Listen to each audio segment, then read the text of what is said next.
Archaeology म्हणजे एका संस्कृतीचा अभ्यास आहे. अच्छा. आर्किओलॉजी हा एका कुठल्या व्यक्तीचा अभ्यास नाहीये. बरोबर. म्हणजे काही वेळेला काही लोक असं म्हणतात की मग तुम्ही आर्किओलॉजीने हे प्रूव्ह करू शकता का की कोण शिवाजी महाराज होते, सम्राट अशोक होते.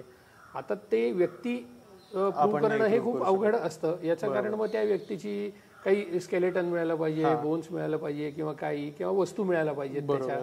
त्यामुळे ते आता जर ऐतिहासिक कागदपत्रात ती व्यक्ती असेल तर आपल्याला कळतं ती व्यक्ती आहे.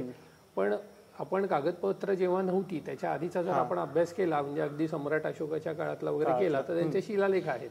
बरोबर. पण त्या शिलालेखावरच आपल्याला कळतंय की तो राजा होता. त्याच्यामुळे आपल्याला तो इतिहास सांगता येतो. पण आर्किओलॉजीनी काय सांगता येतं तर आर्किओलॉजीनी त्या त्या कालखंडात काय संस्कृती होती, ते लोक काय कसे राहत होते, त्यांच्या घरांची स्टाईल काय होती, ते लोखंड वापरत होते का, ते तांब वापरत होते का, सोनं माहिती होतं का त्यांना, मडकी बनवायची टेक्निक माहिती होती का, अजून बऱ्याच गोष्टी अशी लाकडातली कामं करायची टेक्निक माहिती होती का. हे सगळं जे आहे म्हणजे एखाद्या संस्कृतीचा अभ्यास म्हणजे आर्किओलॉजी.